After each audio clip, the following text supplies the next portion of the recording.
Yo les potes, tout le monde, c'est Isma, j'espère que vous allez bien. On se retrouve aujourd'hui pour une nouvelle vidéo. Dans cette vidéo les gars, il y a pas mal de petites choses à dire. On va parler du mercato, on va aussi parler un petit peu du ballon d'or. Et on parlera aussi du grand thème de la vidéo les gars. On va parler du débrief de la saison. Quelles ont été nos satisfactions et nos regrets, est-ce que la saison a été bonne. Bon, pour ça, il n'y a pas trop de suspense les gars, on sait vraiment que la saison n'a pas été bonne. Mais on en parlera et on en justifiera les gars. Donc ça va être parti tout de suite pour la vidéo. C'est parti pour la vidéo les gars, on va commencer avec une petite info sur le ballon d'or avant de passer au mercato. Donc le ballon d'or, comme les nouveaux changements ont été apportés les gars, il aura lieu le 17 octobre les gars, et les nominations auront lieu le 12 août, donc à la fin de la saison, juste avant le début de la saison prochaine les gars. Donc c'est un nouveau changement les gars, donc le ballon d'or est à la mi-saison, vous le savez maintenant, ça fait un peu de temps que c'est officiel, et du coup le ballon d'or sera au mois d'octobre les gars, pour récompenser le meilleur joueur de la saison. Ça va être sûrement Benzema les gars, il n'y a pas grand chose à dire. Je sais pas encore le résultat de la finale de la Ligue des Champions les gars, pour vous c'était hier soir, mais pour moi c'est ce soir les gars. Donc j'espère que le Real aura gagné, je suis pour eux les gars. Surtout pour Benzema les gars, notre grand 9 les gars, notre joueur favori, et bah j'espère qu'il va remporter le ballon d'or. Et il faudra que ça passe par une Ligue des Champions. Sinon il y a Mané et Salah à l'affût les gars. On verra donc ce que ça donne. Du coup voilà pour cette petite info ballon d'or. On va passer donc aux infos mercato les gars. La moins intéressante les gars, c'est Orkun Kökçü. C'est un jeune milieu de 21 ans de Feyenoord les gars, qui est sur la tablette de l'Olympique Lyonnais.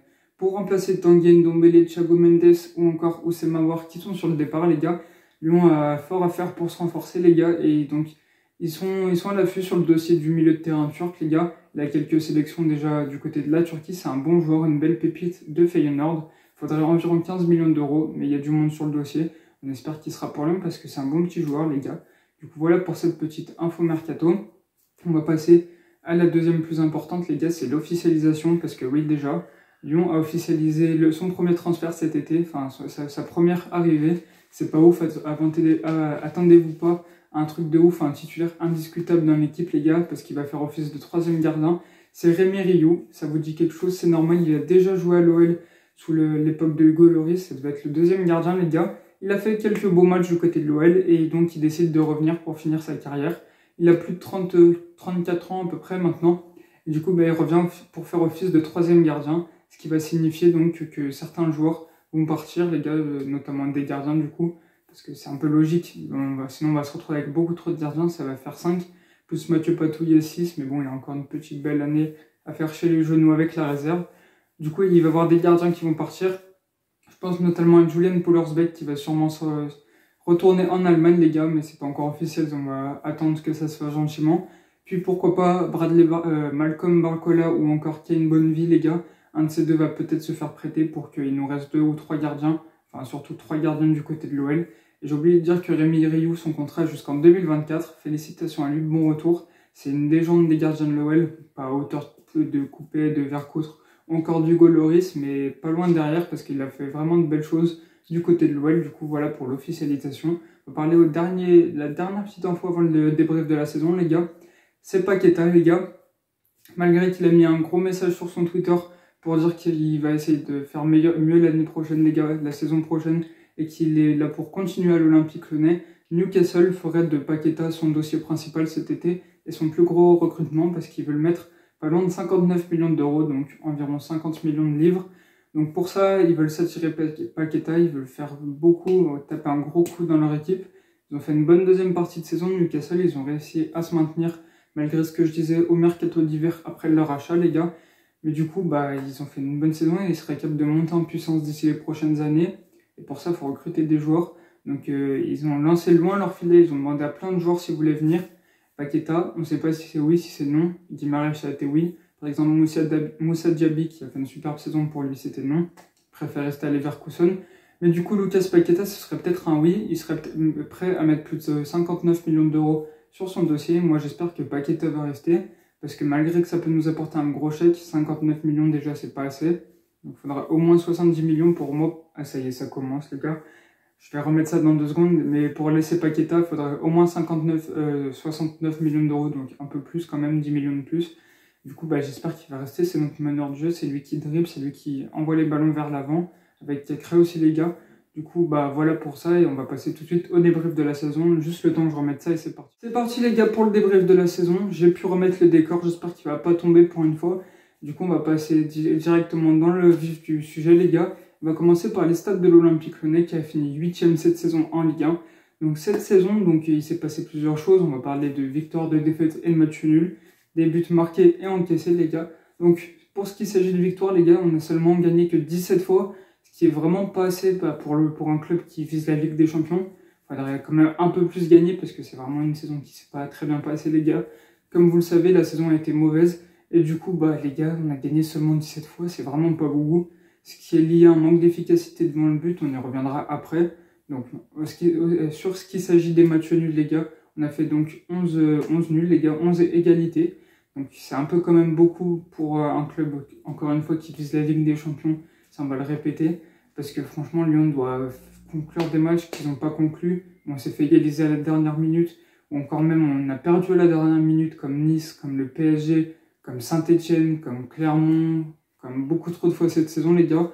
Mais du coup, les gars, on a fait trop de matchs nuls. Pareil pour les défaites, on en a fait 10. On aurait pu en éviter au moins 4. Donc Clermont, on a dit. Non, Clermont, je crois qu'on fait match nul en tout début de saison, les gars. Ouais, on se fait reprendre à 3-3. Donc Nice, déjà, on se fait reprendre à 3-2. Le PSG, on se fait reprendre à 2-1. À cause de Clément Turpin, qui avait sifflé un penalty sur Malo Gusto, qui n'y avait pas du tout, alors que c'était Neymar qui faisait la faute sur Malo. Ensuite, il y avait aussi contre les autres équipes. On l'a vu, Saint-Etienne, le carton rouge sur Anthony Lopez, on s'en souvient. Ça avait très mal fini ce petit derby, les gars, en début de saison aussi. Et encore d'autres, donc on aurait pu moins perdre. Et même avec ces excuses-là, les gars, ce qui est un manque de concentration qui est dit dans le groupe qu'on sait depuis maintenant longtemps à la fin des matchs. Je sais pas, dès qu'on prend un but, dès qu'on se fait vite fait un tout petit peu revenir, les gars, genre il y a 3-1, on commence à se pisser dessus, après ça monte 3-2, 3-3, ou pareil, 2, il y a 2-1. À la fin du match, on se pisse vraiment dessus et on se fait égaliser 2-2. Et on prend le troisième but après, comme Nice par exemple, les gars. Et du coup, les gars, c'est vraiment en termes de résultats une mauvaise saison, les gars. On n'a pas assez gagné, on a trop perdu. On a fait trop de matchs nuls qu'on aurait pu éviter, pareil pour les défaites, les gars. Et sur les buts maintenant, on a marqué seulement 66 buts cette saison pour 51 encaissés. Je vous laisse faire le compte, plus 15 de goal average. Du coup, en termes de buts marqués, c'est pas assez parce que les 2 tiers de la saison, l'OL a vraiment manqué de réalisme. On a fait une bonne fin de saison. En termes de finition, on a mis des gros scores comme à Bordeaux, on en a mis 6. Ou à d'autres clubs, on en a mis 4-5. On s'en souvient, les gars, c'était il y a quelques semaines. Mais sur les 2 tiers avant de la saison, les 2 tiers précédents, on a vraiment manqué de réalisme dans la surface de réparation, les gars. On avait la meilleure équipe d'expected goal, ça veut dire de chances de marquer. Et pour franchement, beaucoup trop peu de buts, les gars. On aurait pu vraiment beaucoup plus marquer si on avait mieux fini, les gars. Et ça, ça nous a pêché pendant 2 tiers de la saison pour qu'on se réveille au dernier tiers. Et c'était malheureusement trop tard, les gars, et on n'a pas su réaliser ce qu'il fallait faire. Et du coup, marquer les buts, donc pour ça. Et enfin, pour les 51 buts encaissés, les gars. Donc, ce qui s'est passé, c'est qu'on a quand même une bonne défense, qu'on a pris du temps à la trouver. Lucas, on a pris du temps à le titulariser. On savait pas trop qui mettre à côté. D'ailleurs, blessé qui va finir son contrat, qui va s'en aller. Boateng qui est nul et qui a un comportement exécrable. Ouais, j'ai dit ce mot quand même, exécrable, mais je le répète souvent en ce moment vu la saison de l'OL. Il y a Diomandé aussi qui s'est blessé, Thiago Mendes qui est redescendu, ça a bien marché, les gars. Il a fait une bonne saison, Thiago Mendes, les gars. Du coup, voilà, on a quand même pris pas mal de buts en début de saison, surtout face au match contre Rennes. On a pris 10 buts quasiment au total sur cette double confrontation, les gars. Rennes nous a vraiment mis cher avec notre petit Bruno Genesio qui a fait sa petite saison, qui a fait vraiment une bonne saison du côté de Rennes, les gars. Du coup, voilà pour les petites stats. Ce qui nous prouve que Lyon a fait vraiment une mauvaise saison, les gars, pour finir 8e. Lyon rêvait de Ligue des Champions, mais ça fait 2 fois en 3 ans que Lyon n'est pas européen, les gars. Alors que les 25 années précédentes, Lyon était européen chaque année, les gars. Ce qui montre que Lyon est malheureusement un club qui est en train de se banaliser. Mais pour ça, la semaine dernière, on a répondu à comment faire repartir Lyon la saison prochaine. Donc en changeant l'état d'esprit, en recrutant plus intelligemment et mieux, du coup, avec des meilleurs états d'esprit, des meilleures qualités sportives, ou encore faire monter encore plus les jeunes, changer l'ADN aussi, faire direct la gagne, les gars, il faut jamais se relâcher. Et on n'a pas laissé Peter Bosz mettre son jeu en évidence. Ça, c'est un de mes regrets cette saison, c'est que Peter Bosz n'a pas été écouté. Il n'a pas eu ce qu'il voulait, par exemple Sardar Azmoun, c'est ce que l'autre, là, le directeur, il faut juste que moi son nom me revienne, là, que personne n'aime, les gars, qui était directeur du business et qui est devenu directeur du football Ah, j'ai oublié son nom. Bref, l'un des adjoints de Jean-Michel Aulas, un mec de souffle. Faut que ça me revienne, les gars, quand même. Je peux pas l'oublier. Ah, comment il s'appelle? Bref, ça va me revenir, les gars. Et du coup, Bruno Chéroux et cette personne-là, que j'ai oublié son nom, les gars, ça me revient pas, je sais pas. Et bah, justement, ils ont pas laissé, donc, du coup, s'exprimer Peter Bosz avec ses choix de recrutement. On n'a pas pu donc le laisser faire. Et pour que ça marche l'année prochaine, il faut l'écouter. Il faut qu'on recrute les joueurs qu'il veut, qu'il a besoin. Parce que si on recrute juste des joueurs qui sont pas dans ses besoins, les gars, et bah, ça va pas aller, ça va pas être son ADN. On va repartir pour une saison comme ça. Donc, c'est ce qu'il faut, c'est écouter le coach, les gars. Et du coup, bah voilà, c'est ce qui nous a manqué surtout, nous manquait d'écouter le coach, c'est l'un de nos principaux regrets.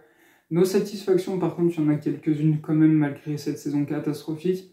On a fait jouer les jeunes, on a fait révéler plusieurs jeunes. Cacré est devenu l'un des meilleurs joueurs de l'équipe. Anthony Lopez s'est encore illustré comme un talent, mais bon, ça c'était les joueurs déjà confirmés. Castello Lutieba était la surprise générale de la saison, les gars, il s'affirme comme un titulaire indiscutable de l'équipe alors que c'est la première année où il est dans le groupe pro, les gars. Enfin, il s'entraînait un peu avant, mais il jouait pas. Pareil, Mal Augusto, il a fait la concurrence de fou avec le capitaine, les gars. Il a bougé le capitaine de l'équipe. Mal Augusto est vraiment meilleur que, par exemple, que Léo Dubois, donc il l'a prouvé cette saison, il a su mettre le capitaine sur le banc. On a vu aussi Barcola, les gars, Bradley Barcola, qui était là, qui était toujours présent et qui a gagné un peu de temps de jeu aussi cette saison, les gars, du côté de l'OL. Puis il y a la jeune génération qui a gagné la Gambardella, les gars.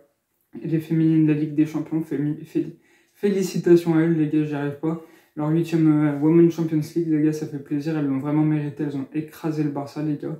Félicitations à elles. Mais pour revenir au débrief de la saison, donc ça a été la satisfaction de faire jouer les jeunes et avoir développé nos autres pôles en même temps, les gars, les jeunes et les féminines.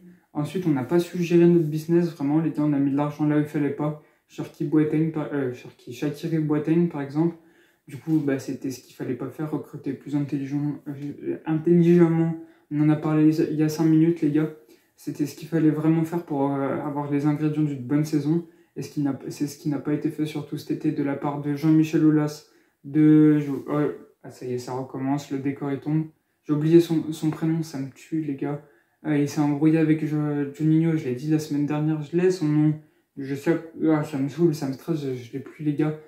Du coup, bah, cette personne, le directeur du football lyonnais, qui est pour s'improviser le nouveau directeur sportif de Lyon, tant qu'il n'y en aura pas, et bah, il est vraiment pas bon sportivement, il ne connaît pas grand chose au foot, il est plus businessman, très compétent dans le business, mais pas compétent dans le foot, les gars. Et on l'a vu, oh, ça tient encore d'un côté, j'avais pas fait gaffe. Bref, du coup, ça a manqué d'ingrédients pour écouter le coach. Et du coup, Bruno Chéreau qui était obligé de suivre les gars, qui n'a pas recruté ce qu'il fallait aussi, avec les moyens qu'on lui donnait, que Jean-Michel Aulas lui donnait, que le mec là, j'ai oublié son nom, ça me frustre les gars, vous pouvez pas savoir à quel point. J'ai oublié, je le mettrai en montage si j'y pense les gars, du coup voilà pour ça.